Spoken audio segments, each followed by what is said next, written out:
kahle makhelwane. Ngiyaphila makhelwane. Uma ngaphandle namhlanje makhelwane kwenze njani? Uyayazi le ndaba yami manje nimvula nje saqombe sifana. Angeneke lapha mina. Siphinde saqomba. Siqombile makhelwane. Amakhelwane angenani ngewendi. Hoyi makhelwane. Angakafuni ukungena makhelwane kahle umuntu osendleleni. Oh, umuntu ohambayo. Ufuna ukuhamba. Makhelwane inkosi ngihambe ngiyacinga la makhelwane. Izolo kunomoya makhelwane. Kunomuntu wamokade kumele angivakashe. Ngibhalele imessage la. Engathi sakusuhle nje ngasikade kubanda nina. Wathi ufekile. Abazombona.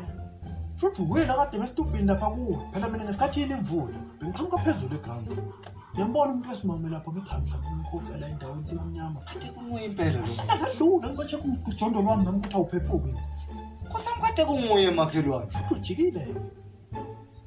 Bepemeza ngakuzwa. Kade ngilele makhelwane nkosi. Kade nikhifisa phela. Unawo uyabaza ukuthonga. Usugejile. Sophinde ukuvakashele ngelinye. Ayu, makhelwane. Hayi kunjalo makhelwane. Nithi ngoba namade ngisengihamba samsana ngoba ngiyaphuma. Awasambe makhelwane anikele. Makhelwane wasuhamba ngenyawo manje. Hayi ngiyabona. La nguthathe ngizathola makhelwane. Hayi lutho makhelwane unganake yabo ugogo wayeNazaretha. Futhi lento eNazaretha isiyani. Noma ngihamba ngenyawo. Hayi ngakho uzohamba ngenyawo makhelwane manje. Awuthi makhelwane.